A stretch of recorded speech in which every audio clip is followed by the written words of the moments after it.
Pour installer Raspberry Pi OS sur mon Raspberry, je vais commencer par aller télécharger l'image du système d'exploitation. Pour ça, je vais sur Google et je tape Raspberry Pi OS. Je clique sur le lien qui propose le téléchargement, et enfin, je clique sur télécharger Raspberry Pi OS, et j'enregistre le fichier.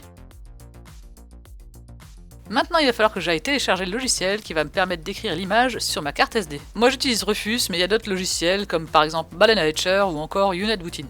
Je cherche Rufus sur Google, je vais sur leur site qui est rufus.ie, et je descends jusqu'à trouver téléchargement. Et là, je prends la dernière version. Ici, c'est la 3.17. Une fois Raspberry Pi OS et Rufus téléchargés, je me rends dans le répertoire téléchargement. Je décompresse l'OS. Pour ça, je fais un clic droit sur le fichier, je fais extraire tout, et ensuite extraire. Je laisse le répertoire par défaut. Et voilà l'image qu'il va falloir que je mette sur ma carte SD. Pour ça, je retourne dans téléchargement et je lance Rufus. Je lui indique le fichier image, donc là il est dans Raspbian Latest, je le sélectionne et je clique sur ouvrir. Je vérifie que c'est bien ma carte SD qui est sélectionnée, attention elle sera entièrement effacée, et je clique sur démarrer. Et l'écriture de l'image commence.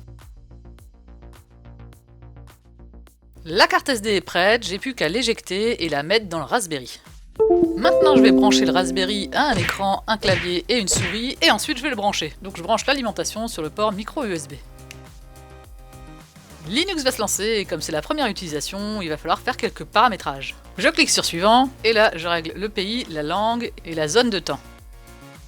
Je clique encore sur suivant, et une fois les paramétrages régionaux finis, il va falloir que j'entre un nouveau mot de passe. Alors on fait ça parce que par défaut, le login CPI et le mot de passe Raspberry, et potentiellement tout le monde peut le connaître. Ici, il faut cocher la case si votre barre des tâches ne s'affiche pas entièrement à l'écran. Moi j'ai pas le problème, donc je clique directement sur suivant. Ensuite je choisis mon réseau Wi-Fi, et je mets le mot de passe. Je peux aussi brancher le Raspberry en Ethernet, mais moi là je vais fonctionner en Wi-Fi. Ensuite je mets à jour le Raspberry. Et à la fin de la mise à jour, je redémarre. Ça y est, le Raspberry est prêt, mais si vous voulez pouvoir le prendre en main à distance, il y a encore quelques paramétrages à faire. Bon, je vais commencer par le mettre en Full HD parce que j'aime bien ça, mais ça sert à rien, pour le prendre en main à distance, ça n'a pas d'importance. Pour ça, vous allez dans le menu, puis Préférences, puis Screen Configuration. Dans la nouvelle fenêtre, vous allez sur Configure, Screens, HDMI 1, Résolution, et là vous choisissez la résolution que vous voulez, moi c'est 1920 x 1080.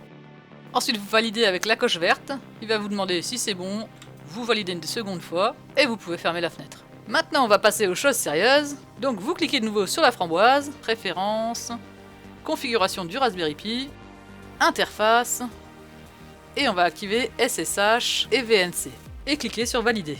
Alors SSH ce sera pour prendre la main à distance en ligne de commande, et VNC en graphique. On va vérifier l'adresse IP du Raspberry. Alors pour ça il y a deux méthodes, soit vous le faites en ligne de commande en tapant IP espace A, et là vous retrouvez votre adresse.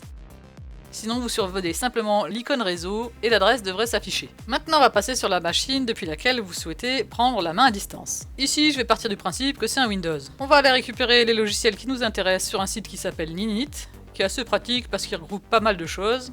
Ici je vais avoir besoin de Real VNC Viewer, ça ce sera pour le graphique, et de Putty, ça ce sera pour le SSH. Alors pour le SSH il y a des tas de solutions qui existent, mais là je vais au plus simple. Je clique sur Get Your Ninit, j'enregistre le fichier et je l'exécute. Je ferme la fenêtre quand l'install est fini, et je vais commencer le test avec Putty. Je vérifie que j'ai bien SSH de cocher, je rentre l'adresse IP du Raspberry et je clique sur Open. Là je mets Accept. En login je mets Pi. Et en mot de passe, je mets le mot de passe que j'ai mis tout à l'heure. Et voilà, je suis connecté au Raspberry. Pour tester, je fais juste un petit ls pour voir si je retrouve bien le contenu de ma home. Et je vois que c'est bon. Et maintenant, on va passer à VNC pour le mode graphique. Ici, vous cliquez sur OK, vous mettez votre adresse IP dans la barre du haut, et vous appuyez sur Entrée. Vous mettez Continuer, ça vous le demandera qu'une fois. Vous mettez en nom d'utilisateur Pi, en mot de passe le même que tout à l'heure.